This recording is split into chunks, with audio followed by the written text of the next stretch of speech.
talking about the Electoral College.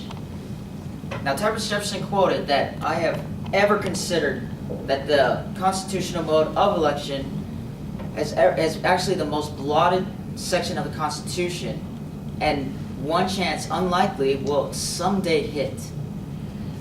Now, listening to me will benefit you because it'll give you a better understanding about how the Electoral College works.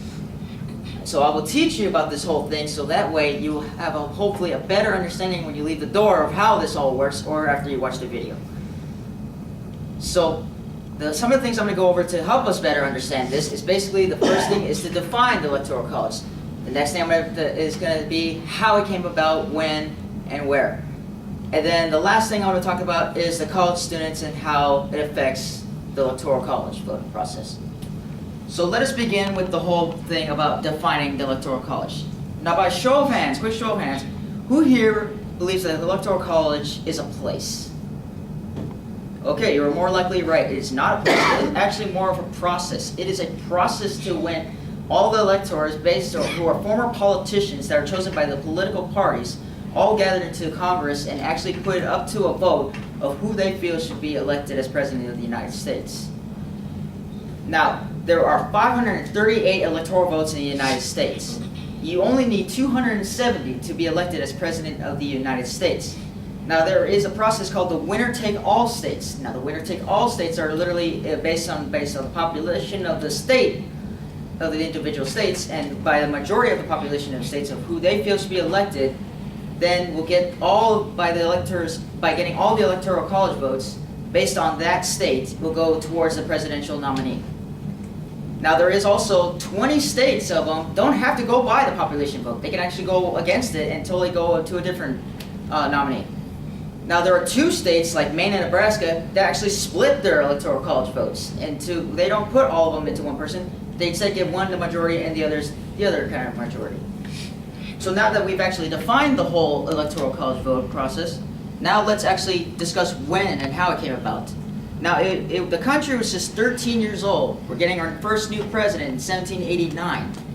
Now, since it's brand new, the Founding Fathers didn't really put their trust towards the people since we just declared our independence.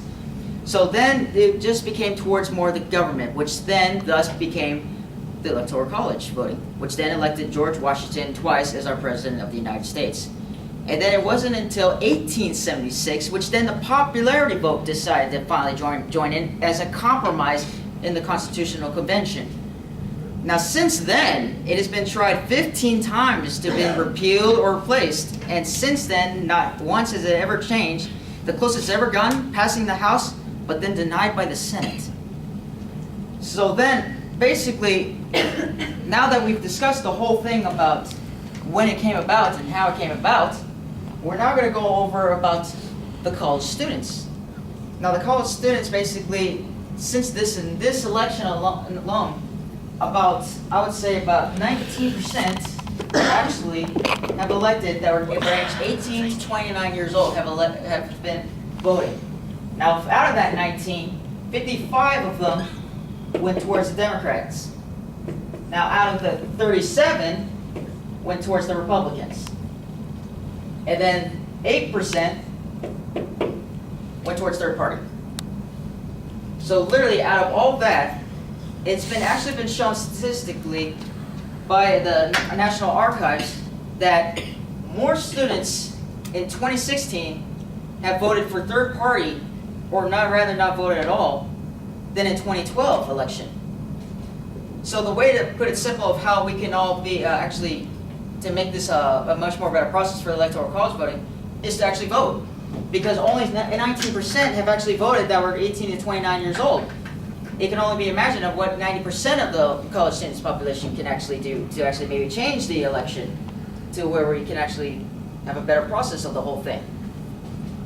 So now that basically, so hopefully I gave a much more better understanding to the whole thing about how we can, how this electoral college works.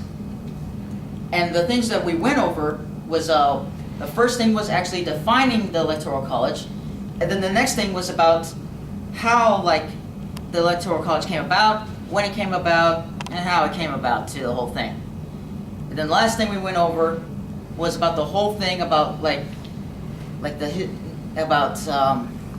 about how the college students literally have tried to make a difference into it, and like how that statistically they've been a part of this whole election process.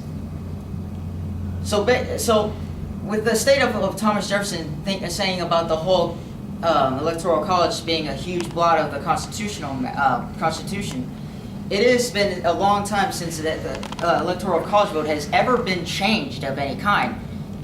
As we stated before, only 15 times. So it is unlikely that, most likely, it's never going to really change. So the only real difference is to really go out there and cast your vote to actually make a difference in the next year's election. Thank you.